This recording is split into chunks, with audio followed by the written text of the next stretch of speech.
All right. Hello, everyone. Welcome to the long and winding Royal Road. My name is W.H. Park, and this is the show that looks at the greatest era of wrestling in the history of this wonderful sport that we all love. Not sports entertainment, sport. All Japan Pro Wrestling, Zenihon Pro Wrestling, the style of Odu, the Royal Road, the King's Road, whatever you want to call it. It's the best. Don't believe any of these people that tell you 2016 to 2024 is the greatest year of wrestling. It's not. It's a fucking joke. That's right. I'm here to tell you the last 9 years of wrestling are a complete fucking joke across the world. There's pockets of good wrestling out there. Don't get me wrong. But for the most part, it's a pathetic wasteland of sports goofiness. Not even fucking entertainment. It's not even fucking sports. It's just goofy ass shit. That's right. And it's led by America. America is the leader of goofy ass shit that passes as professional wrestling. And you want to know who the leader of American goofy ass shit is? I'm not going to tell you. You already know. I don't have to say it. Try not to get us canceled and get media access revoked for everyone else here at Post. Just me. I don't care. But anyways, this is the show about All Japan Pro Wrestling in the 90s. And I'm happy to welcome back one of my favorite guests, one of my favorite collaborators, and that is Dylan Fox from the Eastern Lariat. Dylan, how are you, my friend? Oh, okay, I can't hear you. Your mic is off? Oh, sorry about that. There you go. Okay, now we're good. We're good. Technical difficulties have to happen. That's by contract when I'm on. But with I loved your status at the start of your update. I had to give you that Mutombo finger wag for that one to not get you canceled. Rest in peace to Dikembe Mutombo, legendary basketball player of the 90s and early 2000s. He just passed away today. So I want to give some love to him, and definitely the recent era of wrestling is not the greatest compared to the stuff we talk about on this show, on this wonderful, long and winding Royal Road that you have set up for me and all of the people out there. But I just want to say thank you for having me on again. And thank you to all the listeners that have always supported us, all the stuff we've done. I especially want to shout out one thing for sure, and that is your show with Cameron about the Jumbo documentary, which I always say our show about Kawada had to be both of our best shows, ever, pretty much. But then that came out, and Cameron I think he beat me, unfortunately. That Jumbo documentary was so good. Like, you did an amazing job, and he is just a fantastic guest. So to be along in the lines with him, and you've got some like star-studded people that have come on your show, of course, and a lot of very knowledgeable ones as well. Even from the very beginning, the very first episode, you've brought a lot of really cool, super smart people on. So I'm honored to be in, and honored to be on this episode as well. I think you're what? This is number 3. Is this number 3 for you? It has to be more than that because we did Kawada. We did someone else. We talked about another match, and then we're gonna talk about kind of a not a biography episode. This is kind of a mini bio. But we're gonna focus on this person's, I don't know, like contributions to wrestling in All Japan and Pro Wrestling Noah via the match we're going to talk about today. What match are we going to talk about today, Dylan? That's right. As always, you're so wonderful about the choices. And I picked for the subject that is, of course, recently the retirement of Yoshinari Ogawa, the legendary junior heavyweight wrestler in All Japan and Noah. I picked his match versus Jun Akiyama, one of our favorites, everyone's favorites, if you know anything about wrestling, pretty much. They wrestled on September 11th, 1998. And it's a match that's important to his story somewhat, and just a really heck of a match that we can talk about as well. Lots of interesting talking points to go through it. And so I'm very happy that we are getting to do this. I know in the past, we've done multiple Kawada matches in the past as well. I remember specifically the Kawada and Misawa Dome match from earlier this year in 98, which we had a long conversation on. We did the tag team match with Kawada and Fuchi versus Izuka and Nagata as well. And I believe there was another one that we did that I can't remember right now. But that wasn't the Kawada biography episode. Yes, those were not the Kawada biography episodes. Okay. They were separate episodes on there. Look it up. Look it up in the archives on them. Listen, you know what? I'll be upfront with everyone out here listening. My memory's not what it used to be, and I've Oh. done like almost 50 of these fucking things. I can't expect. I can't remember everyone who's been. I sometimes will like contact someone. Would you like to be on? Oh, for the second time. Oh, it's your second time. Oh, jeez. Yeah, only 50. It feels like you've done a million of these, to be honest. But you have to go back to the old days too, with the Liger series you did, the G1 finals. You're like the king of No, Japanese no, pro no, wrestling. When it no. comes to Listen, listen. Dylan is so modest. Listen, I tell people you want to know more about. Let's. I cover the whole scene once a month, and it's more like what's happening at the time every week. The Eastern Lariat. Go to patreon.com Eastern Lariat. Sign up for the big Hashimoto tier, which I'm on, by the way. That's the yes. biggest tier. It's only what is how much is the Hashimoto tier? It's just $5 a month. Every month Oh my god. we've worked hard not to. So, we're not just coming to American inflation, since you mentioned earlier. We refuse. Both myself and Striga, who is from Germany, to be fair. So I guess that gives us a little bounce back. But always doing some fun stuff. I cover everything in the Japanese That's right. wrestling scene. Joshi. We've got a lot of stuff going on. The Marigold tournament just ended, and obviously I know your usual co-host Karen. She does a lot of great stuff for that. So, and I love being on with you two guys, just on your regular show last year as well. So whenever we get together at WH, it's always a lot of fun. You were actually on in the early days. You haven't been on our show in a while, but I remember when you were still in Japan, you had some great rants about poor companies, poor live experiences that you've been through. Oh yes, Big Japan Pro Wrestling. Yes, that's exactly what I was thinking of. Don't get me wrong. I usually would have fun mostly at those shows, but like when you get like light tube shards in your lap, not so much fun. You would think some of you probably think, no, that would be awesome, dude. No, when you fear for getting cut and getting cancer from fucking light tube fucking dust, whatever the fuck's in there to make it fucking glow, it's not fun.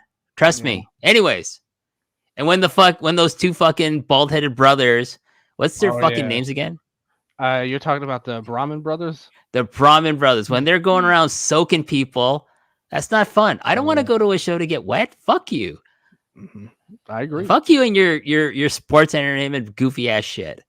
Anyways, we're not talking about the Brahmin brothers. I don't want to talk about the Brahmin brothers. I don't want to get in bad mood. I apologize for even bringing that. No, it's okay.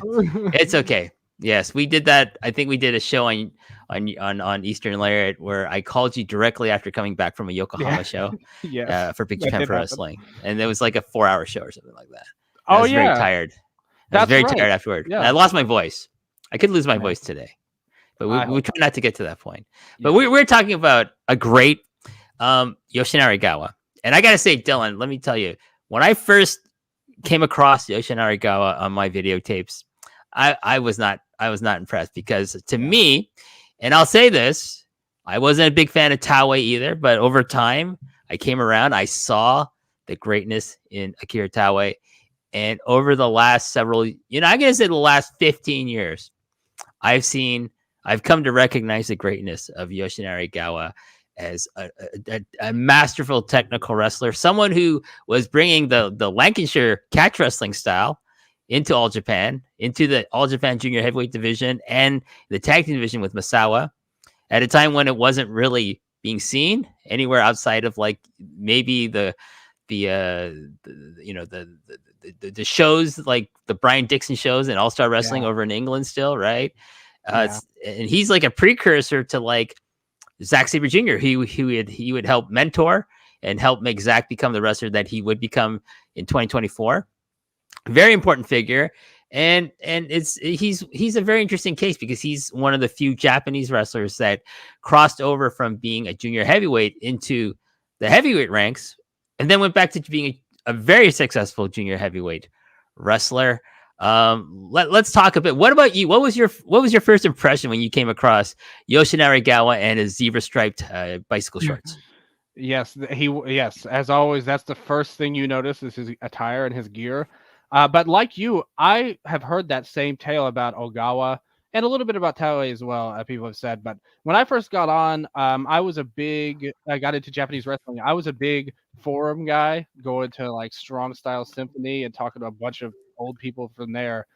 And I remember being like the Ogawa defender on there. Him and Kanemaru were like the people that were constantly like, oh man, these guys are getting a push. Why can't it be Kenta and Nakajima and Marufuji and so on and so forth, or Suzuki even somewhat, Kotaro.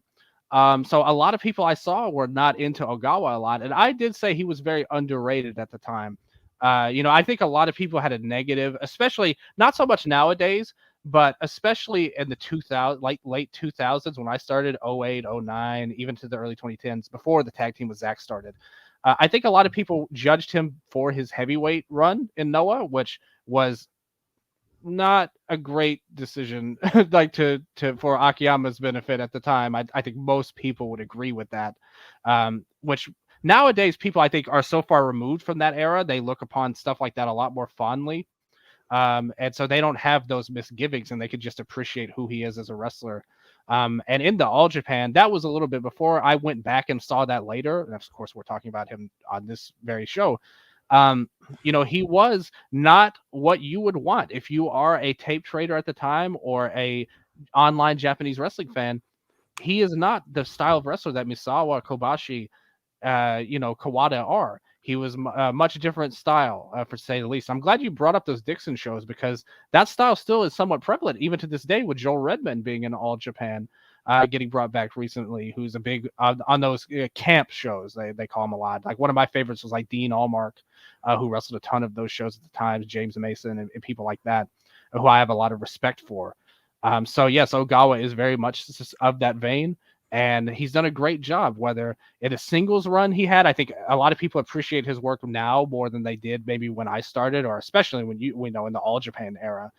And even as a tag worker, you mentioned the team with Zach. He's had multiple teams that he's done great work with, and I try to forget that he was at Stinger at the end. But besides that, it was all good. As long as he's not, I'm just glad he was never in the Rattels. As you know, my undying hatred of the Rattels and They brought them eternal back, hatred. so.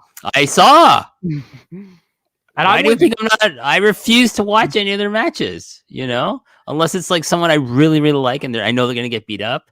I refuse to watch Rattels matches. Listen, this is a little bit of a tangent we're going off on, but screw it. I am the original hater of Hayata and Yohei, going back to the Hooligans days of Noah. So I will continue that run forever, and I will never approve of the Rattels. Although I have defended Tadasuke before more than you. That's the only difference. No, I hate him too. I hate him too. I hate him too. None of these people are as good as Ogawa. No, definitely not. So, Yoshinari Ogawa was born November 2nd, 1966. So it makes him now 57 years old. So the fact that he pretty much had a career for over 40 years, or close to 40 years. I think he started really young. So he debuted in All Japan in 1985. So what is that? Let me see. 85 minus 66. Where is my calculator? That's like 19, right? 85 minus 66 is 19. Yeah, so he has been wrestling for a very long time. 57 minus 19. That's 38. So he's wrestling 38 years, close to 40 years. What an amazing career. And I would say if you asked him, do you have any regrets about your career? He'd probably say no. He's like he wrestled everyone he could possibly wrestle in his career. He's won multiple championships, especially in the latter half of his career, multiple championships in other companies too recently. Yeah. So I said, like I said, he debuted for All Japan Wrestling in 1985. He entered their dojo system pretty young, probably around 18, straight out of high school. I can't remember if he ever finished high school. Well, I'm going to assume he did. He was a young boy in opening matches, losing left, right, and center as to pay his dues until he was recruited into Genichiro Tenryu's Revolution Unit in 1987. along with Asuhara Ahara, who was Tenru's tag team partner, and then Kawada and Samson Fuyuki, who formed the very fun tag team of Footloose. Oh, And yeah. I maybe Footloose inspired Ogawa zebra stripe pants later on because they wore something similar.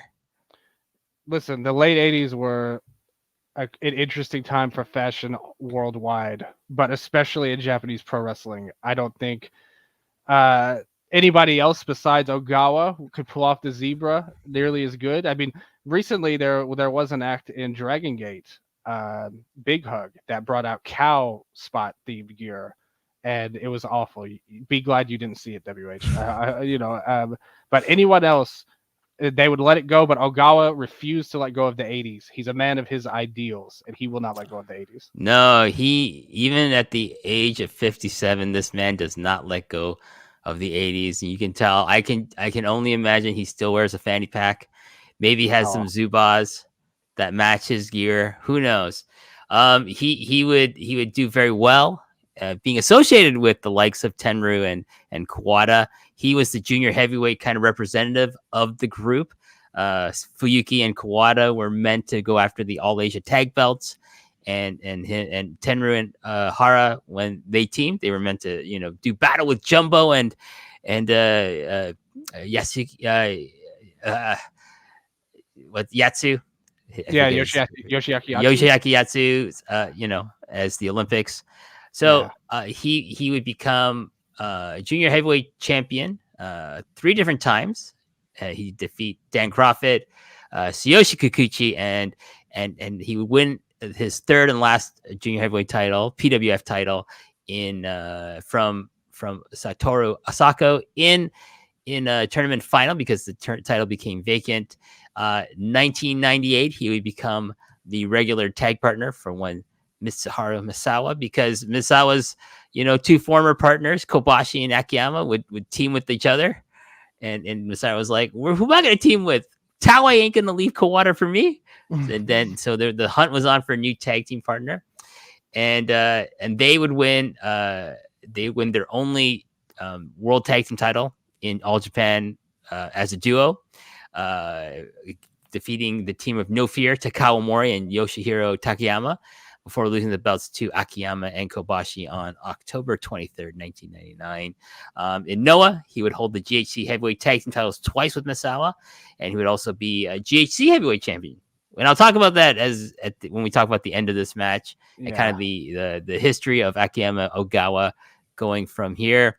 Ogawa would soon go on to become a mainstay in the junior heavyweight division in Noah and would find success there in a tag team with Zack Sabre Jr., winning the tag titles twice with him. And then he would hold those titles another 7 times with different partners until his retirement. He would also win the GHC Junior Heavyweight Championship in the last several years. Who did he beat for that? Was it Hayata? yeah. So you always have to presume it's automatically Hayata gets the belt to Noah, no matter what. He will get that belt again, I promise you.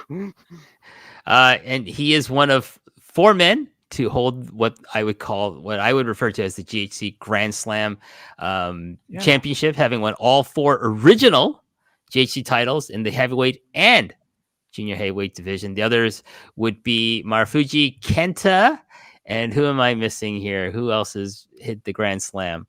There's 4. Sugiura? Sugiura, no, he was never.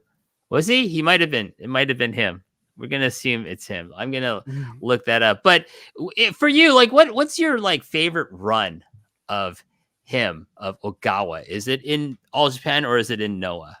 No, I think he definitely improved in Noah, and you can kind of see that they even kind of gave his character a more serious lean. Pretty much, this match we're going to talk about today kind of led right into the Untouchables with Misawa, which also led it to him being much more, because at the time he was Rat Boy, scummy heel guy, and then we saw a bit of this in this match, but from there he became like this technical guy. They tried to push him as that. I remember when Tenru came back to All Japan in the mid 2000s, they were doing stuff with Noah. Even Misawa came back to All Japan for a run, or not a run, but a match, a singular match. But I remember Tenru was really always put Ogawa over as like, they were old friends at the time, but basically put him over as, yeah, he's a junior, but he can also wrestle heavyweights. And Noah went all in with that, obviously. And to me, the Untouchables run with Misawa, that tag team was great. I don't think, and I like a lot of Ogawa's stuff. Don't get me wrong, he's a singles guy, but to me, his tag stuff, whether it was with Misawa or Zach, were where he really got to have the best overall run. But to me, the Untouchables, that was the best run for Ogawa's career, in my opinion. Yeah, it is Sugiura. It is Takashi Sugiura, who is the fourth member of the Grand Slam division of Noah. And yes, so just incredible. Let's talk quickly before we get into the match. I'm gonna talk about the card that this match was on, but I'm also going to talk quickly about all his accomplishments in professional wrestling. All Asia Tag Team Championship one time with Misawa. So I think they held that in the World Heavyweight title concurrently. Tag team titles. The World Junior Heavyweight Championship 3 times. World Tag Team Championship 1 time. He won a January 3rd Cork and Hall Junior Heavyweight Battle Royal in 1991 and 1995. I don't know how prestigious that actually is, Dylan, but the Wikipedia decided to list that. It's very prestigious. To win January, the day before Wrestle Kingdom at Cork and Hall, what an honor. World Junior Heavyweight Title League, 1998. He won that. Excuse me. In Dragon Gate, he won the Triangle Gate Championship once with Seiki Yoshioka and Yuya Susumu. I think that's such a great distinction for him to be one of those few people to come from Noah and be a veteran of his stature to come into Dragon Gate and win one of their major titles in the Triangle Gate. So I think that's pretty cool. Yeah, I mean, that was around the time. I mean, they're still kind of doing stuff now. Noah and DG now, they still do stuff. But there was that run. Remember when Nosawa was in Dragon Gate and they were Eita kind of switched back and forth.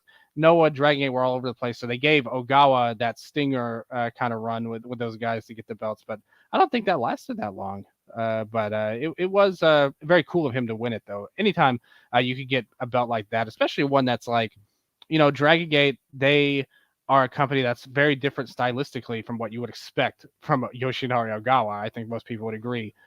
So for him to get that belt, that's really cool stuff.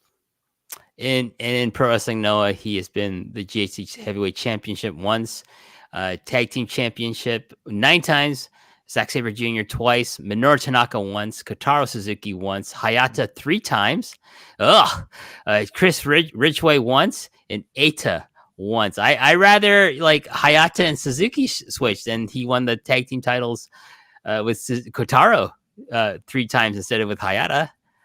I agree 1,000,000,000% on that. GHC Heavyweight Tag Team Championship twice with Misawa.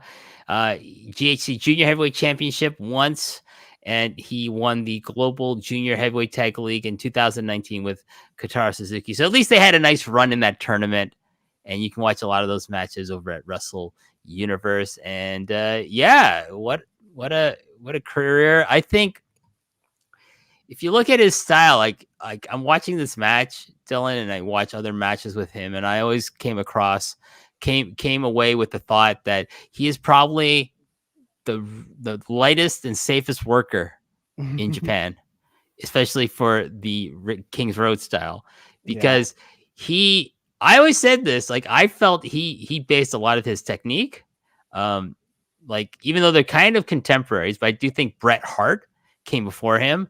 And became a star before, and became more, well known in the 80s in the Hart Foundation and WWF. That I see so much of Bret Hart in Yoshinari Ogawa. The way he throws his punches, he would do the figure 4 leg lock around the ring post, and just a lot of kind of how he executes his moves. It was very excellent. See what I did there? And so I always felt, did you ever get that impression about Ogawa that maybe he was a fan of Bret Hart? Because I always got the impression he loves Bret Hart. He has a similar haircut to Bret Hart for a large part of his career. He wrestles, and his punches are so much like Bret Hart. Yeah, I could totally see that, to be honest with you. And That's a good point you made.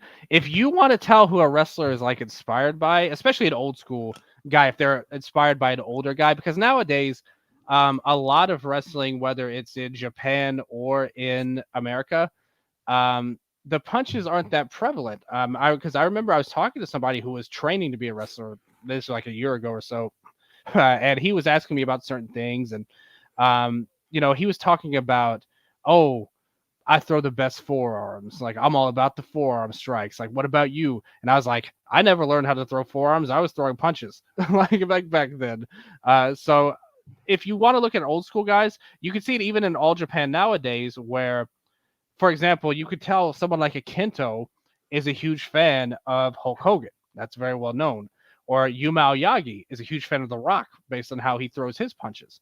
He has a very significant cadence to them. So when you see a Bret Hart punch and an Ogawa punch, the cadence of them is very similar as well. So I think that's a great pickup on your part.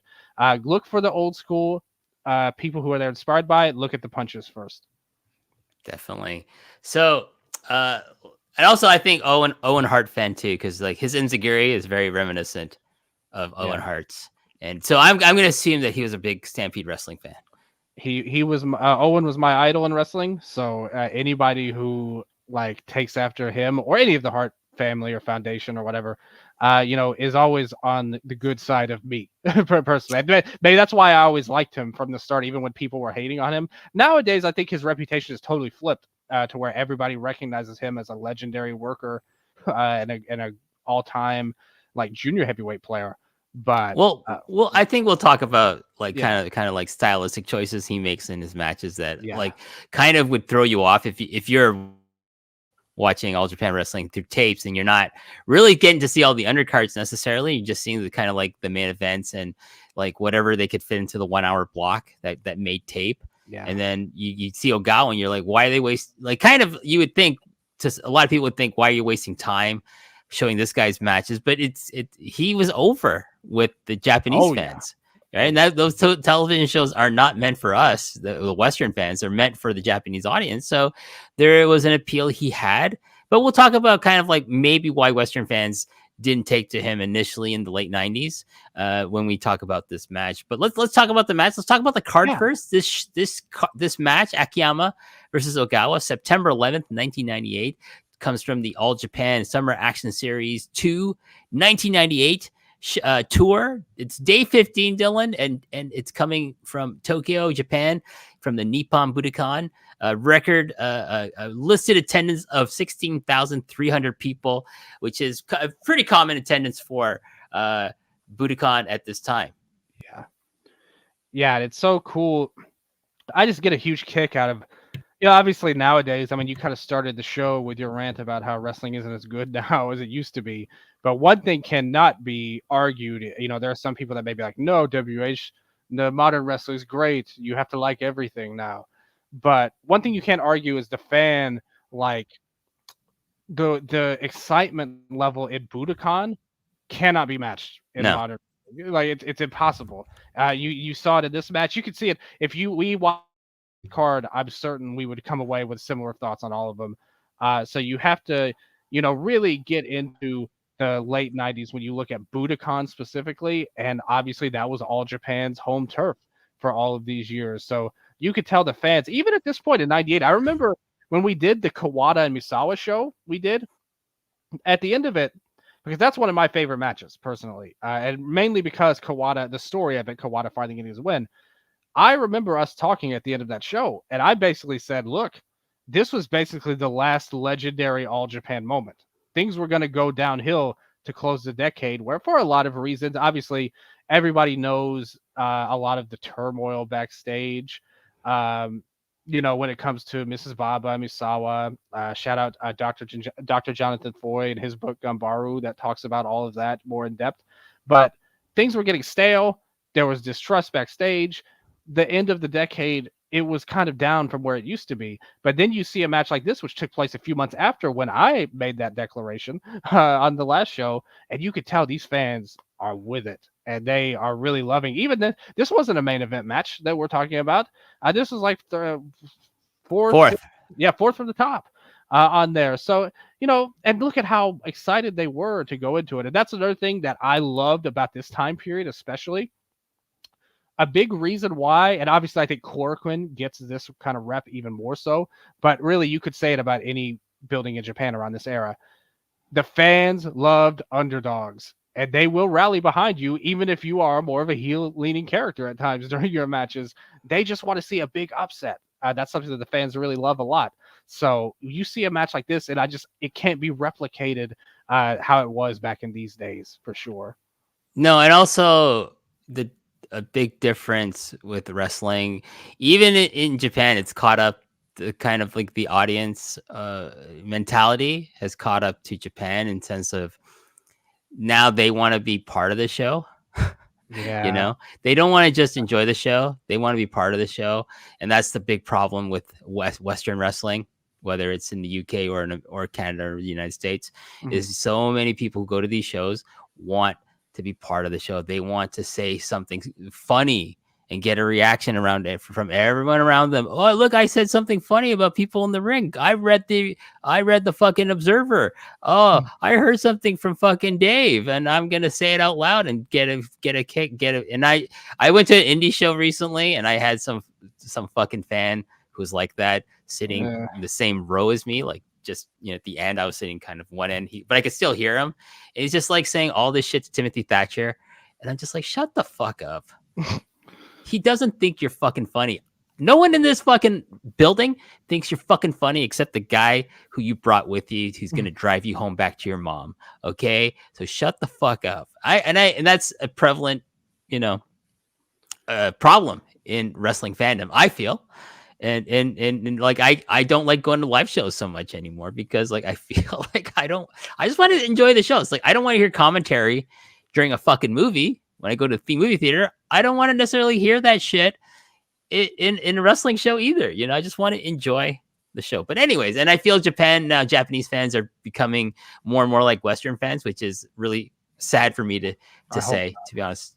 So. Yeah. But let's talk about this show at Budokan. We open with a 6-man tag team match. Masao Inoue, one of your favorites.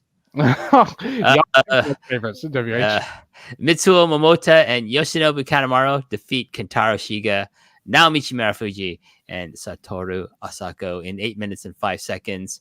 Geto and Jado, what are they doing here? It's 98. They're like kind of freelancing all over the place. They take on and defeat. My God, they defeated Giant Kimala and Mark Reagan. I have no idea who Mark Reagan is. Do you, Dylan? Mark Reagan, no. Overall, I will say one thing about the other match. Marufuji had to have debuted probably like a week before this. Like this had to be one of his first matches because he didn't debut until August of '98. So he had to be really early in his career. 6-man tag team match. He who shall not be named because he's in a lawsuit along with Vince McMahon. Johnny Smith and Wolf Hawkfield defeated Jun Uzumida, Takao Mori, and Taman Honda in 9 minutes, 59 seconds. 6-man tag team match. Giant Baba, Jumbo Tsuruta, and Rusher Kimura defeat Haruka Aigen, Masanobu Fuchi, and Tsuyoshi Kikuchi. What a collection of names in that match, Dylan. Especially in '98, you can see Baba and Jumbo in '98. Hell yeah, I'm all about that. And about the other match too, I did want to mention the other one. Honda is another guy I will always say is like historically underrated. Tamon Honda, that is obviously he really only got one real chance to show it in his main event match with Kobashi and Noah, but that was one of Noah's best matches ever. So I always thought I loved the rolling Olympic hells and stuff that he did, his submission style. Another very underrated worker in All Japan that you might not, if you only watch the main events, you might not appreciate as much. A tag team match followed. Gary Albright and Yoshihiro Takayama, the Triangle of Power, defeated Bobby Duncombe Jr. and Stan Hansen. I kind of want to see that match. I always kind of like the idea of a tag team of Albright and Takayama before he would join Omori to form No Fear. Like, Gary Albright teaming with anyone is interesting, but Gary Albright and Takayama, Yeah. give me some of that. I want to see more of that. Singles match, and this is where we get to our match that we're going to talk about. Akiyama will take on Yoshinari Ogawa. Manu Eka. Manuka Mossman, aka Taiokeya, easier to say. That's the reason he changed his name. It was easier to say. 7-match trial series he took on and lost to Mitsuhara Misawa in 7 minutes 34 seconds. Semi-main event singles match, Toshiaki Kawada takes on and defeats Masahito Kakihara in 6 minutes 52 seconds. I'm sure 7 minutes of absolute greatness in that match. I think I've seen it. That match ruled, and Kakihara always rules, and I loved it. I wish that we could like add that on as a bonus episode at some point, because I love Kawada versus these shoot style guys that they occasionally did in all Japan around this time. I mean, his match with Albright is something everybody talks about as well. So you get like these shooter people, and Kawada, I'm all about it. Love it. And in our main event, Triple Crown title match, Triple Crown champion Kenta Kobashi defeats Akira Taue in 25 minutes and 39 seconds. So that's our card. So let's talk about our featured match, Yoshinari Ogawa versus Jun Akiyama. Ogawa is out first with his trademark zebra print shorts. He should have gotten a Zubaz sponsorship at this time. Yes. He totally missed the train, the money train on that, and his signature leather vest. He would switch between this and his black leather motorcycle jacket, but I like the leather vest look the best for him. And I maintain again the look, the greasy hair, long black greasy hair, Bret Hart inspired. I will die on that hill. Who was more inspired by Bret Hart, you think? Ogawa or Ricky Fuji? I don't really see too much Bret Hart and Ricky Fuji, but I have to confess, I'm not. Ricky Fuji is not someone I go out of my way to like explore his matches. So what about Onita when he dressed up like Bret Hart in the cage match in FMW, probably around this time? No, there's no Bret Hart and Atsushi Onita at all. Let's just leave it at that. Yeah. Akiyama comes out in his trademark blue gear. As soon as Akiyama comes into the ring, though, Dylan, Ogawa throws his towel at him as a sign of disrespect. But you know what? Akiyama catches that towel and wipes his boots down with it. So now Ogawa is like super pissed. He's like, how dare you disrespect my show of disrespect to you? And now it's on. It's on, Dylan. This, like 2 seconds in, this match was already awesome, even if you didn't know anything about it. But there's 2 points I'll bring up before the match even starts that I think is worth talking about. So this match was set up because Ogawa got the biggest upset of his career. They had a match a couple of weeks before this on, I think, the August 23rd show, where it was Ogawa, Kawada, and Omori versus Akiyama, Misawa, and Asako was the other member of their team. And Ogawa pinned Akiyama, and it was like a big upset. So now this is kind of like the continuation of that. So there was already heat into this going into this match, and that's why things turned out how they did. But also, I think the most important point: how good is Akiyama's theme song, "Shadow Explosion"? Like, this may be literally my favorite entrance theme in pro wrestling history. So anytime I hear it, I always pop big. Like, by far the best in my opinion. All of the main guys in All Japan had great songs, but his was like the manliest song that has ever been made, I feel like. Sure. I'm a huge fan of Shadow Explosion, Spartan X and Burning Sword, Kawada's theme. Yeah, they're all great. But yeah, I mean, I when I play virtual pro wrestling and virtual pro wrestling too, and they get to use, because it's licensed, it's a licensed All Japan game, like you get to use the music. It's always like, yes, Shadow Explosion. Yes. So our match starts with the strike exchange, but Ogawa rakes the eyes and uses his superior speed to dodge Akiyama's blows and lands a DDT. And so here we get to a point. I want to make my point about Ogawa. He would do things like he would grab the ropes. He would rake his opponent's eyes. He would do a lot of heelish stuff from American pro wrestling that I thought, when I first saw it, I was like, what's he doing? I don't want to see this stuff. Like, but I can appreciate what he was doing now.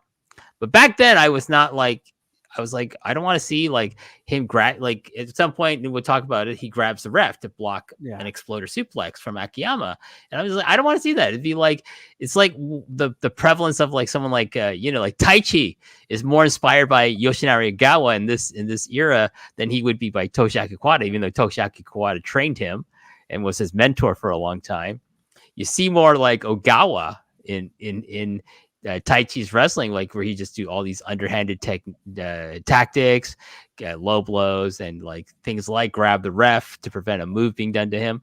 And so I wasn't really a big fan of that, and I think that's colored a lot of my perception of like comparing him to Misawa, Kawada, Yeah. Taue, Yeah. Kobashi, and Akiyama. So I was like, I'm not really interested in watching this guy. Now I can go back. It's really, I think for me, it's really fun though to go back and watch like the late 90s era where he is part of the Untouchables with Misawa, where he is like, a top guy in Noah. And I'm like, at the time, I'm like, why are they pushing this guy? I was one of those people.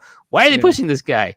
Why can't we get more Shima? Like I always said, I want more Morishima. I want less Ogawa, more Morishima in these top spots. And but hey, now I can look back and like watch these matches, and Noah is fine. Like Ogawa being champion didn't kill them.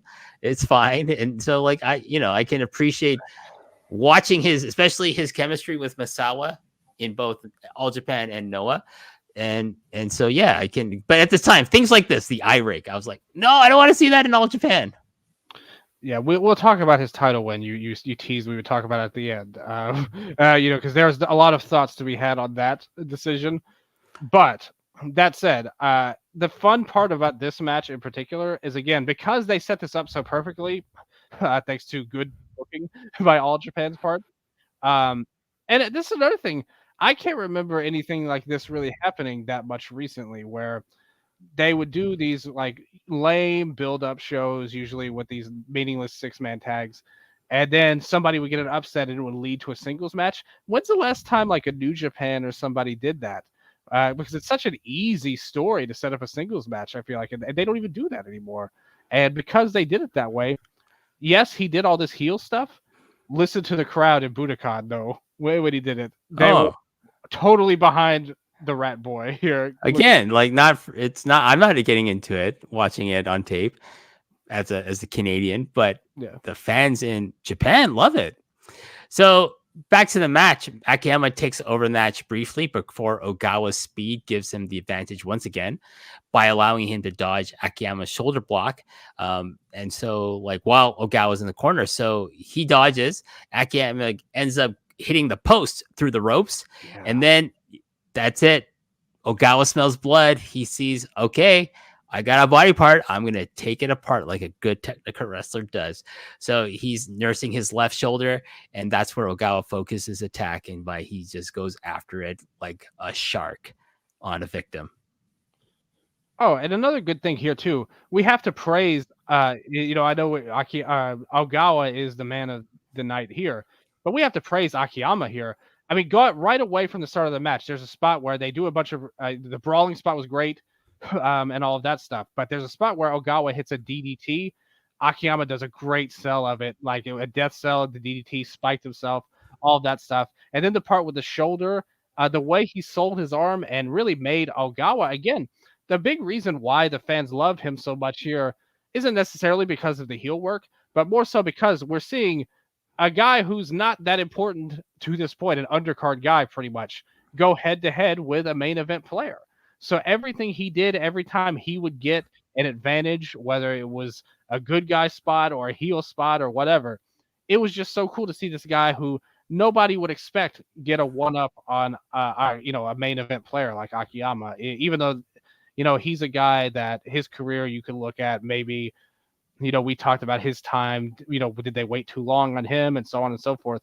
But I just thought the sell in the corner, the referee did a good job adding in, checking in on it.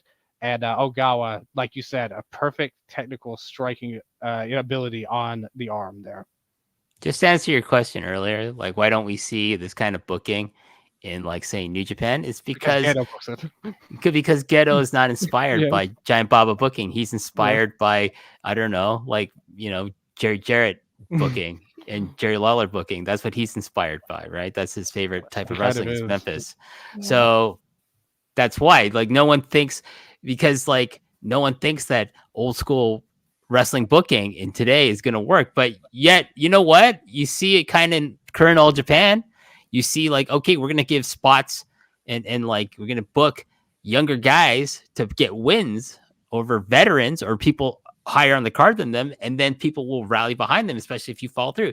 The thing with Ogawa, why he gets this type of booking is because they're grooming him not to be a big single star, but to become Masawa's tag team partner, to become the Yep. regular tag partner of the biggest draw, the biggest star in this company. So they have to make him look important. So they're going to give him a win over Akiyama, because who are Masawa and Ogawa as a tag team going to fight besides Taue and Kawada almost all the time over the tag team titles? It's going to be Kobashi and Akiyama. And it's great because you have guys who are peers, essentially generational peers in Ogawa, Akiyama, who Masawa is going to book against each other lots of times, and he's trying to create a feud and a rivalry between these, because I think, Masawa, to his credit, I think the push is because Masawa wanted him to be his tag team partner. He told Baba, I want this guy to be my tag team partner.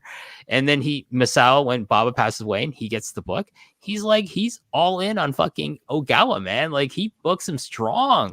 Yeah. When he's the booker in All Japan before the Exodus, and especially in Noah. And you see it, like, he gets the flash pin, right? Yep. On Akiyama, and I think was it the Champions Carnival? Like, later on, he gets a flash pin on him in like 2 minutes. It's a 2-minute match, and and Ogawa gets the pin on Akiyama, and it's like, you should. And like, I remember everyone talking about it, the Law and like Meltzer talking about this, because it's like, oh my god, you should do this more often, because you should educate the fans that it's not going to take 20 minutes for a fucking Champion Carnival match to end. It could take less than 5 minutes, right? Like, I think, and that's who gets that win. It was Ogawa. He gets a flash pin. It's because to train people, his style of wrestling, this catch wrestling that he does, is dangerous to the King's Road, to the Royal Road, because it's different, and it's like it's as an older wrestling fan, you can appreciate it a lot more. Like, I see what they were trying to do in '98 with this guy. It's a similar story to Omori and his 7-second win over Akiyama, getting the Axe Bomber over. Like, this kid. I might be confusing things, but I feel Ogawa got some kind of flash pin on Akiyama as well. Well, that was kind of his thing in general, but I mean, to your point on that Misawa getting the book and him choosing him as a guy, you could see the sign of that already here in this very match. They cut to Misawa watching the match, backstage at certain points in the match. Like they show Misawa watching from behind the curtain or wherever he was at. I thought that was a really cool deal, and it was basically setting up where they were going with the Untouchables forming. And that's why I picked this match, actually, in the first place, was because this match directly led to the formation of what was my favorite run of Ogawa in the Untouchables. Akiyama again gets control with a wrist lock, but Ogawa shows off his Lancashire catch wrestling skills to escape the hold and apply an armbar on Akiyama.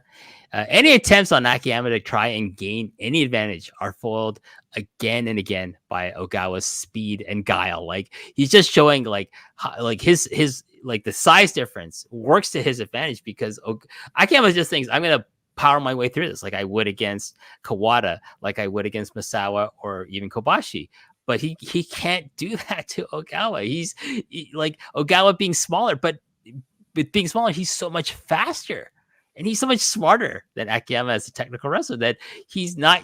Akiyama's not used to fighting a wrestler like Ogawa, and it's just brilliant how this match is booked to showcase that difference between the two. Oh, absolutely. It was great work from Akiyama. Again, I think we have to praise him a lot. In '98, he wasn't obviously, like, Misawa was always the ace character of, All Japan. Like, that's just how it goes. Kobashi, always beloved by the fans, always brought the heart and all that stuff. Akiyama wasn't on their level in terms of star power, but in terms of in-ring, I thought, like, if you look at his run, he was like the in-ring guy for the second half of All Japan to me. That was like in-ring MVP, whether it was in tag matches or the singles matches. I just thought he was a best in the world candidate up and down. And what a great guy. I think it was kind of like a situation like this with Ogawa or with Omori, like we talked about in a couple of years after this, the 2000 Champion Carnival. It was like a benefit and a curse almost, because he was so good that he could get anybody over and help make them look strong while also maintaining his own credibility, to the point where they would feel comfortable using Akiyama to get a younger or an undercard talent like Ogawa over. And it was good and bad in its own way, but it was just because he was so talented and so great that somebody like Ogawa, they just melded together so good. Akiyama is able to roll out of an arm scissors and rake Ogawa's foot or his face with the sole of his boot. He shoots Ogawa into the ropes, but Ogawa escapes the sleeper hold attempt and takes Akiyama down with a chicken wing hammerlock. Ogawa switches to an Indian deathlock arm lock and then back to the hammerlock. So again, like just working the body part. He's going after that left shoulder, that left arm, and it's really, it does pay dividends throughout the match here. They start hitting the ropes, and Akiyama does a drop down, and Ogawa decides to just, he's not gonna jump over him. He's just gonna kick him in the head. Big mistake, Dylan, because Akiyama is now pissed, and he unleashes a flurry of elbows before shooting Ogawa into the ropes and hitting his Harley Race inspired jumping knee. And also a great thing when he hit the stomp to the head, when Ogawa stomped him in the head, he immediately turned to the crowd and went, yeah, there, like he's like, yeah, I outsmarted him. And then by the time he turns around, Akiyama's already up, already pissed, and he's firing away, and it was freaking great. Love that segment. Now Akiyama can start utilizing his superior size and strength to shine, and is able to counteract Ogawa's speed. Akiyama hits a nice Manhattan drop and Northern Light suplex for a 2 count. Dylan, why is it called the Manhattan drop? I guess that's some sort of, it's a shot at New York. I think ultimately they consider that part of the body the New York of the human anatomy. Was that an Adrian Adonis move? I would presume so. I can't remember if it is or not. And he put his all into that too. It wasn't like a snap. Usually they do it's like up and down. He was like up, held him, and then down. Oh yeah, he put some stank on that. You know what I'm saying? Yeah.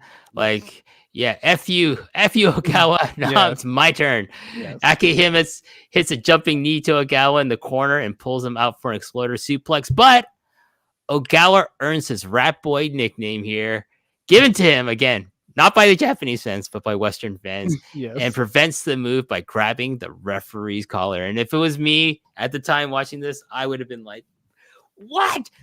Bullshit. Fuck you. I don't want to see this in all Japan. But no, I can appreciate it. It's different. So, I appreciate it now. DQ the match. Throw it out, ref. He then hits an Owen Hart inspired enziguri to Akiyama. Another strike exchange before Ogawa hits a backdrop suplex. Akiyama comes back with a double-handed choke slam. He just picks him up and just throws him down. I don't remember him ever doing that move, to be honest with you. I don't think he could do it to many people besides Ogawa, though. Besides Ogawa, yeah, I guess you're right about that. Yeah, because I was that surprised when he busted out. He was like, it was a great Kali style tree slam. Boom. Akiyama goes to the top rope, but Ogawa cuts his leg off from under him, so he squares himself on the top turnbuckle, and then Ogawa hits a beautiful looking superplex for a 2 count. It reminded the form and grace of the superplex reminded me so much of something Bret Hart would do in a similar situation. Let me give you a secret here on the Bret Hart superplex, because I stole this myself when I wrestled. Look at if you are a true Hart family aficionado and you do the superplex, look at the feet coming down. If you kick the feet up while you're in the air delivering the superplex, that means you're inspired by Bret. Look at Bret Hart's superplexes and look how he kicks his feet up in the air, but while he's in the middle of the air. That's something I only ever seen him and Owen do. So if he kicks the feet up, that's how you know it's a Bret approved superplex. Right. Very different from like another type of superplex by like Barry Windham, who I don't think he does that, but like that's okay. His superplex also fantastic as well. Yes, very love Barry Windham. Yes, totally agree. Another DDT and Ogawa is ready to get the win and hits a Tiger Driver for a Yeah. close two. Oh, which of course is like it's like telling that story. I want to be Masao's partner. This is my fucking audition for being Masao's partner. And so like I'm gonna try to get the win with his move, and I'm gonna show him I can hit his move just as well as he. Not that here's the thing: Masao wouldn't get the win on Akiyama at this point in Akiyama's career with the Tiger Driver. Maybe 2 years ago, yes. Here, no. So like if Ogawa was fighting someone who is Akiyama from 1995, he might have won the match with Masao's finisher, the Tiger Driver, but not the Akiyama of '98 though. No, this was a zebra driver, not the full blown tiger driver 91 that you would need, I think, at this point to put Akiyama away. But Dylan, even if it didn't get him the win, it did one thing, and that was start an Ogawa chant throughout Yes. Budokan Hall. They are chanting Ogawa's name loudly to support him because they're like, "Oh my God, he hit the Tiger Driver!" It's like he got the endorsement from Masao by being able to use this move in this match. There's a jumbo style backdrop suplex with a bridge for another close two. Akiyama though is getting his second win and endures a series of strikes from Ogawa before firing back and hitting the Blue Thunder Driver for a close two of his own. And now it's like Akiyama is like, he's got a second. I'm done. I'm done with this guy, and like I have to think about what he's doing.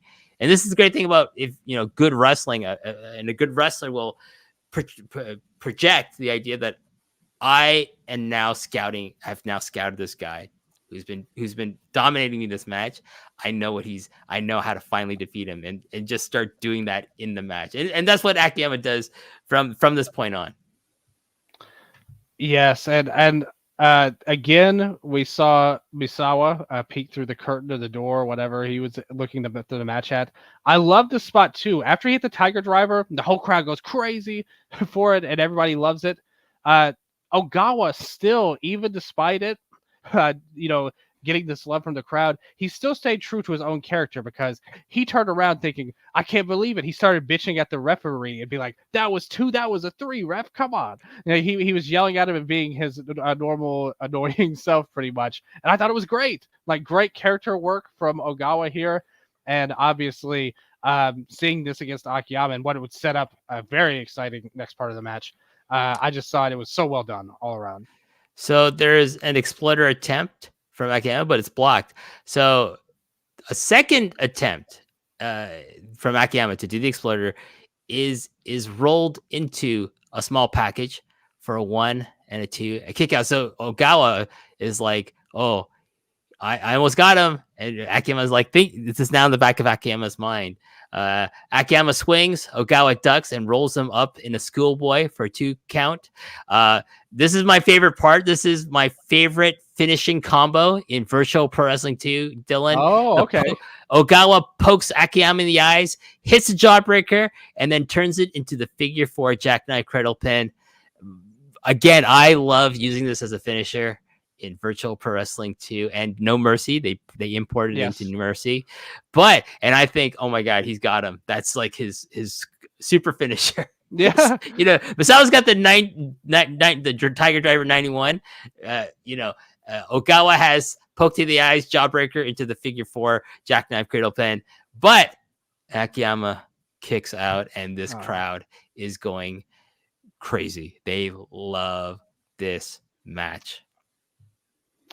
And it was like I said, this is when things like just got super heated and exciting. Like you said, I need it now. Whenever I see this with Ogawa, I need it to flash the special, like in Fire Pro when you hit the big move or the critical on there. For everyone else, it would be the Tiger Driver 91, the Burning Hammer. No, him, it's the eye poke into the figure 4 cradle there. So Ogawa, all of that was so. It was so like the pace of it, even in '98. I thought this was on par.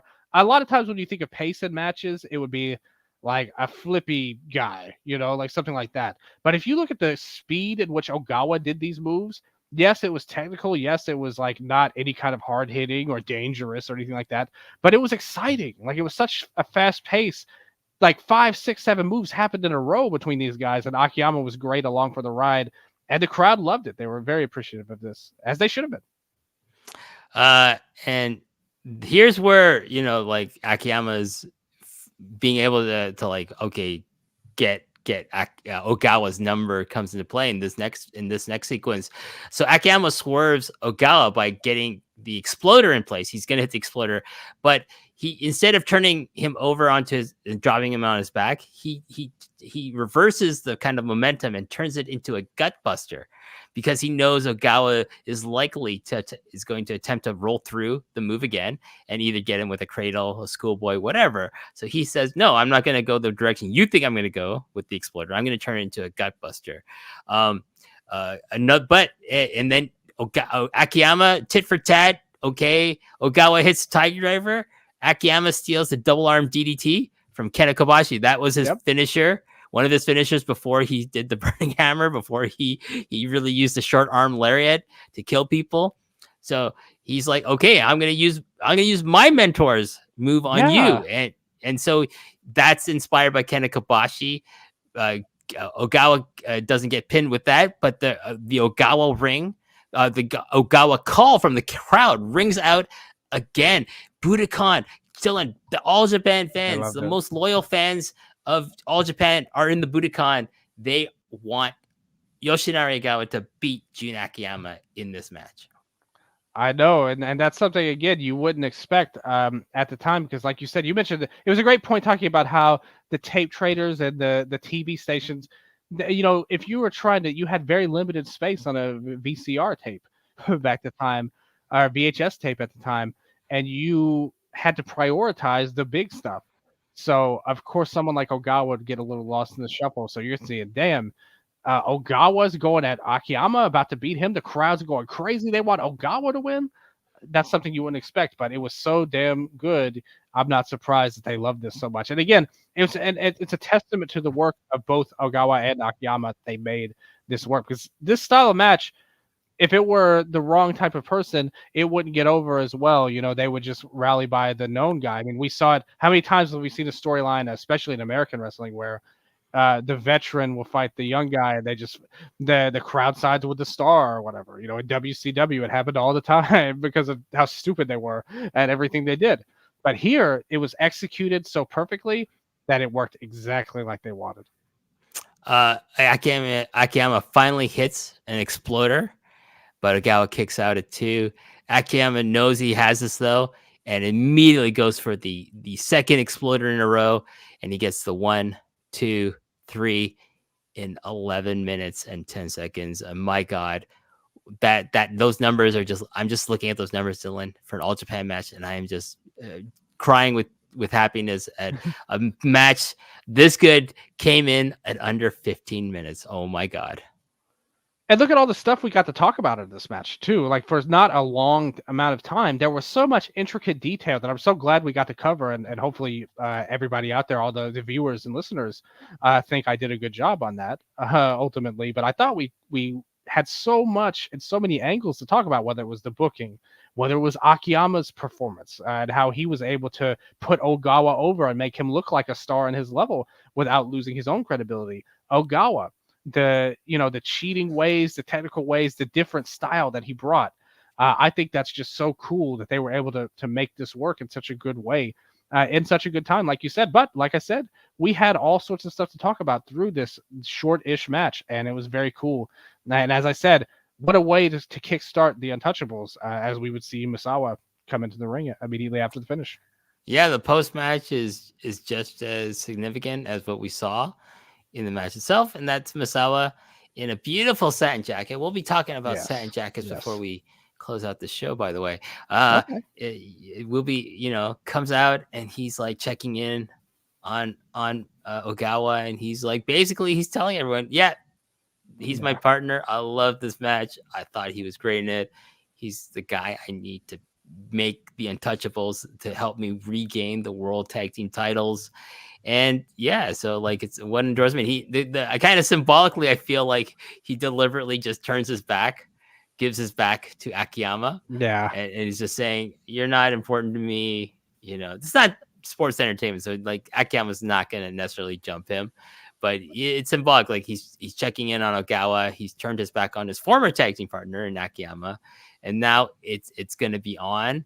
So from this point on, it's Akiyama Kobashi, Kawada, Taue, and now it's Misawa with Yoshinari Ogawa. Ogawa getting elevated to main event scenes because anytime he's going to be fighting for the World Tag Team titles against either the Burning or the Holy Demon Army, he's going to be in the main event with Misawa. And that's, hey, being in the main event in the tag team is better than not being in the main event as a singles.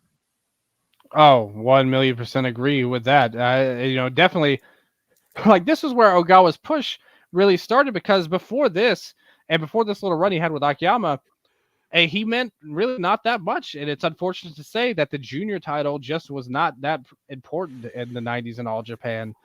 So for him to get this vote of confidence from Misawa and move up and to get to do all kinds of cool stuff there, it was just great. Like it's huge for his career, and he deserved it because he did bring something different to the table. And it's funny because we kind of mentioned earlier how Gato in New Japan, he isn't inspired by this kind of booking, which the booking is what it is. But if you look at Ogawa's run, I mean, this match here, this would not have been out of place in a Memphis or a Mid South, something that kind of deal with the cutoff spots he was doing, the heel tactics he was doing. That stuff worked then, and it worked in Budokan. And Ogawa was the one who decided to take that tact because he probably wasn't going to be able to do a Kobashi match, like at the epic level of him or Misawa at the level of him. So he found his own lane to go in, and that's what made him worthwhile in this run because he brought something different and a different style to it. Akiyama and Ogawa would enjoy a nice rivalry in the remainder of their time in All Japan. I remember getting one of my tapes is like it's a 4-on-4 series. It's like the Untouchables, Misawa, Ogawa, Kakihara, and who else? One more person: Ogawa, Misawa, Masahiro Kakihara, and I think maybe Asuko, maybe just those three. Okay, they're going to be in a series of matches with Burning. So it's Kobashi, Akiyama, and Kentaro Shiga. Yeah. So they have to draw balls out of a hat, and if whoever get the corresponding number or color, I forget which one it was, will face each other. So Akiyama gets Akiyama. So Misawa gets Shiga. Okay. Kobashi gets Kakihara, I think. I can't have it wrong. But Akiyama gets he gets Ogawa, and he just throws the ball down in disgust. He's like, and Ogawa just comes over to him. What? Like because he wanted to face Misawa, right? Yeah. Akiyama wanted to face Misawa in this kind of like round robin. He wanted to win the lottery and get Misawa. But he got Ogawa instead. He just threw the ball down in disgust. And Ogawa's like, just goes over to him and just starts pushing around. It's like, hey, I'm not good enough for you? Me? Like, I take you to the limit, pal. And like this. So, again, smart booking just create this, this disdain between Akiyama and Ogawa that would play out not only in the remainder of their time in All Japan Pro Wrestling, but in the early days of Pro Wrestling Noah. And that would culminate really in 2002, Dylan, April 2nd at the RK Coliseum. Yoshinari Ogawa would hit the pinnacle of his career in terms of like a title win of like reaching the highest level in professional wrestling by winning the GHC heavyweight title in a very, very surprising booking move by Mitsuharu Misawa over Jun Akiyama, who had just finally won the title, won a big title from a big star, and like established that I'm now a main event guy. He should have won he should have won the Triple Crown probably. Yes. But then that reign is cut short by Ogawa, and it's just like I remember the forums going nuts about this. It's like, why would you do this? Why would you do this? But if you watch that win, it's like people are happy at the time. I don't think necessarily Japanese fans were like too on board with Ogawa title reign at the expense of Akiyama, but he has two successful title defenses. He has one against Akira Taue, He has one against Takeshi Rikio before dropping the belt to one of the most popular and I would say greatest JC heavyweight champions of all time. And that's Yoshihiro Takayama. And I remember when Takayama beat him.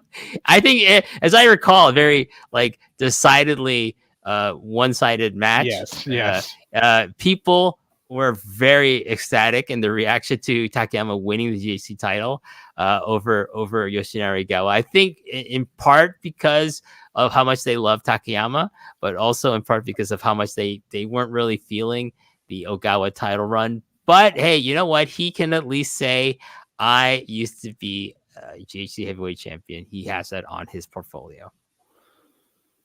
Well, and again, I'm a fan of Ogawa's work for sure, and I was a defender of his wrestling, but I think that decision really colored a lot of people's opinions on Ogawa in a negative way, just because of how much it hurt Akiyama, first of all. And secondly, just because it was such a weird decision, to be honest with you. I remember reading about how they thought it was because Ogawa was like Misawa's secret brother. That's why they put it in there. Like it was something nobody knew about. But they were trying to say, oh, they look kind of similar in the face and all of this. But just all kinds of stuff trying to explain this crazy decision at the time. But if you want to know anything about Ogawa's title reign, and you are definitely one of the preeminent sources when it comes to wrestling fashion, especially in Japanese pro wrestling, do you remember what he wore, the tweak he made to his zebra gear at the time, to his gear at the time? So in this match, it's a two-tone. It's solid Yes. black on the seat of his bicycle shorts, and it's zebra print on the front. So he would do variations where he would change his black boots to white boots. He would actually have solid zebra prints back and front. Yes. But I don't know is that the tweak you're talking about? No, when he won the title, the back part, the black part of his tights, he put, and this is exactly what it said on his tights, GHC heavyweight champion on the back, just to remind people that he is in fact the champion. In case you cannot believe it, yes, I have it written on my tights. Yes. There. Also, he would start putting his name on his tights on the seat of his shorts, whether it's just like his last name Ogawa or Yoshinari Gawa in different types of fonts too. Has anybody ever done that? Because we have seen people put their name on their gear and stuff. That's not too uncommon. But has anyone just put "I'm the champion" on their tights? Overall, I just thought. Well, I think Ravishing Rick Rude did something similar by putting the Intercontinental title spray painted onto his that was tights. way better though. That was way more stylish. Yeah. No, I don't think you could get away with doing like an airbrush on zebra print bicycle shorts. No, it was just literally like black tights, and the font was like the most basic white letters on the back. Just DHC champion. Very stylish. I'll take that over like what they call the gangster lettering. Oh yeah, that would have been hilarious. That's like very common for people like Conan and Rey Mysterio Jr. Okay. I'll take his boring Times New Roman whatever over the font that a lot of the so-called gangsters in wrestling wanna. Well, I don't think Ogawa is any kind of gangster type of person. No, to be fair, but that's more Masahiro Chono is trying to be Yakuza. True. But yes. That brings us to the end of our match review. And Dylan, before I get to your plugs, I just want to plug something very quickly, and that is we are in the midst of selling a very special long and winding Royal Road product, and that is the long and Royal Road winding Royal Road satin jacket. It's on pre-order now as of this recording, but by the time this airs, it might not be in the pre-order phase. So if you are still seeing this and it's still in the pre-order phase, you will be able to order whatever size you want and get the order fulfilled. We also are having a 10% discount. So in Canadian dollars, because I'm in Canada, so it's geo locked. It would be $175 Canadian, which is, and then you get 10% off, which is $17.50, and then so it's $157.50 Canadian. So I used xe.com to convert this earlier. It's $118 US. It's free shipping, and I'm gonna just kind of go through the pre-order info here. Let me just scroll down here. So if you see here, as I scroll it down, the item is pre-ordering means you'll guarantee an item in your desired size once the pre-order has finished. Only sizes that remain in stock will be available. So this is not print on demand. This is like we have to make these, a certain number of these. And once those numbers are gone, Dylan, unless there's a massive demand for it to come back, that's it. This is like a limit. This jacket is a limited time offer only. You can see the design here. It's we're gonna show a modeling of it by so limited edition with added bonuses. You get a money back guarantee. If you don't like this product, just send it back in the condition you received it within 30 days. You can do size exchanges if the size isn't the size you originally picked, doesn't work for you. You within a certain time frame, you can send it back and we can exchange the size for you. And by we, I mean chopped-tees.com. And like I said, this item isn't made on demand. There's only a finite number of them, and that once they're gone, and don't miss out. So we have a Senor Bird here, modeling the front of the jacket. You'll see the Post P logo here, and of course we also have. Let me scroll back. If you look here, the long and winding railroad in that classic serif there. Look at that. It's beautiful. So much better than Ogawa's tights. Fun. And then here's the back. It's, of course, the classic, the pillars, t-shirt, graphic, Kawada, Kobashi, Taue, and Misawa. The long and winding railroad is on the back of this jacket. Dylan, I'm going to take my vacation in Japan early winter this year before the end of the year. I'm going to be wearing this fucking thing, and I'll just show up at Corkin Hall, not to watch wrestling, but just to make everyone jealous there. I think that nobody's going to know what to do with themselves if you show up. Look at all of the styles you have. Whatever your favorite style is, the long and winding Royal Road has it here. Look at that. Yeah, I'm looking at it right now. Look at these guys. Look at that. I mean, look at that. Look at the color schemes. You've got orange and white, yellow and black, green and silver, red and beige. You've got fanciness. You've got coolness. You've got a hard style. You can show up anywhere in the world with this jacket, and you will just look amazing. Listen, and everyone Dylan, will respect you. You know who's going to wear this? People in the industry are wearing this. Yes. They're going to be, they're pre-ordering already. Don't be left out. Someone in the industry wore the t-shirt, and sales were like, where can I get one? Well, guess what? You want this jacket? When you see people in the industry wearing this jacket, and you're like, where can I get mine? You go to chopped-tees.com. You go to long and winding Royal Road, the tab on the side. You go to this jacket and you get it before it's gone, because once it's gone, it's gone. And I'm not really one to put over people, but I will say, when it comes to people in the industry, the people that are tight with you, the people who come on this show, the people that have worn your shirt are some of the absolute tastemakers, really, in wrestling. People want to be like them, ultimately. So I'm just my fear with this jacket coming out is that with these people you're talking about in the industry wearing them, they're going to come out with them. They're going to give you a lot of love, but the problem is that they're, like you said, they're not made to order. There's a finite number of them. So will it lead to fights? Will it lead to brawls on stage? Will it lead to more problems in the locker room of these people? Is that your true plan, WH? To wreak havoc in the locker rooms of wrestling? No. I don't need to be doing that myself. That people in the business do that themselves. Like, I don't need to be. That's I have nothing to do with causing drama backstage. That's all wrestlers, because wrestlers are all marks, and they're all marks for themselves, and they're all marks for the business. And then that creates all the drama backstage. But most importantly, they are marks for the long and winding Royal Road second. Well, some of them are. Yes. Some of them are. The smart They ones all are. should be. The smart ones are, The yes. smart ones are the ones who epitomize true wrestling. Love the long and winding royal road. And Dylan, thank you again for being on the show. Please tell everyone where they can find you. Yes, thank you so much for having me on WH. It's been really cool, as it always is, and I know it would be, and I knew it would be.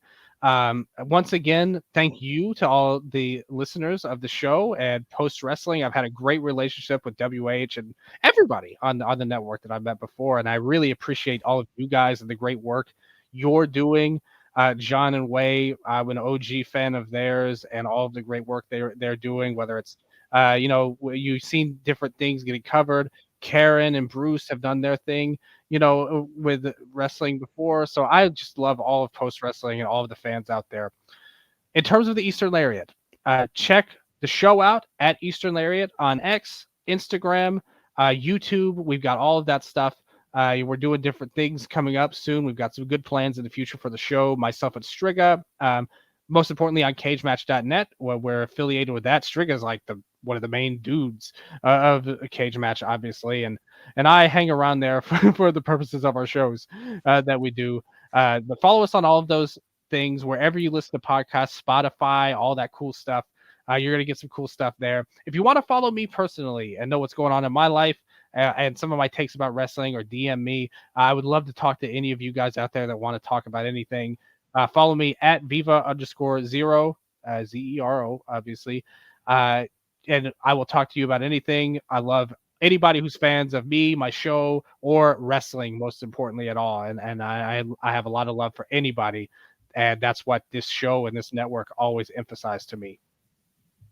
Awesome. Big fan of the work you do over at the Eastern Lariat with Strick and a multitude of guests. You're always bringing on some really interesting people in the pro wrestling, pro res podcasting sphere onto your shows. And one day maybe I'll be deemed worthy enough to come back to the Eastern Lariat. You're welcome on it anytime, my friend. Anytime.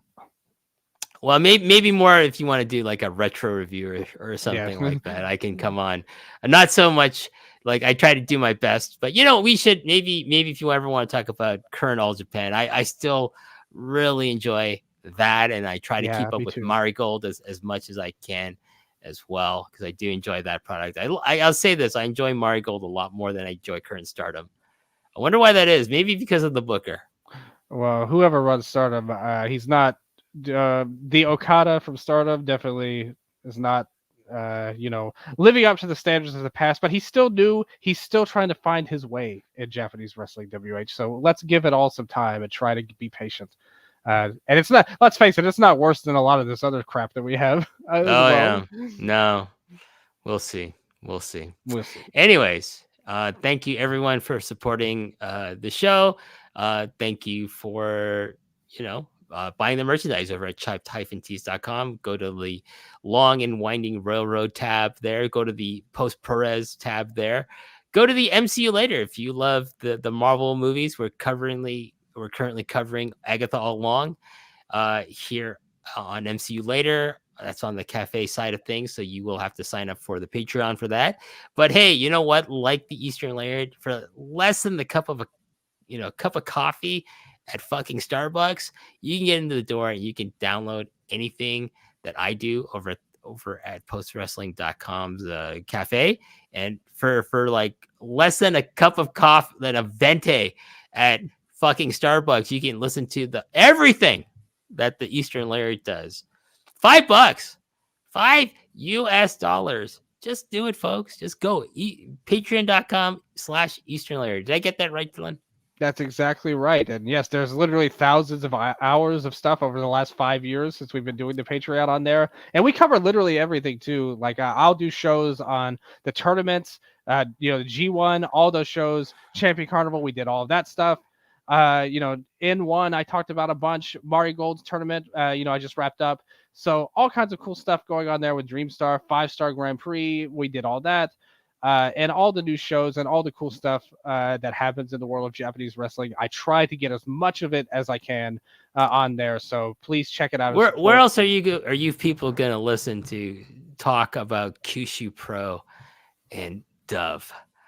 Is Not Dove Dove still? Pro. No, Are they gone? I don't know if they're still around. I just haven't watched them in like 8 years or Strick is a whatever. big fan. Maybe he is, but I don't even think he knows where to watch them. Ultimately, I don't think Okay. anybody knows. So But do they Kyushu really? Pro, you're still covering that occasionally. Kyushu Pro is a very good company, actually, and free to watch on YouTube. So I enjoy their shows. Hidemaru Sasaki, that is my guy, and they have good wrestlers. So even though it is a local company, it's one of the few, and anybody who knows me knows that I'm incredibly, Stardom. They definitely have problems. I'm not saying they're perfect. New Japan, I'm not saying they're perfect, but I will watch them way, way sooner than I watch an indie show like in America most of the time. But Kyushu Pro, one of the best indies I feel like in any country. There you go. Maybe post Perez will start covering Kyushu Pro because of this endorsement from Dylan here. But on behalf of Dylan, thank you to everyone for listening. And until next time, I will say goodbye.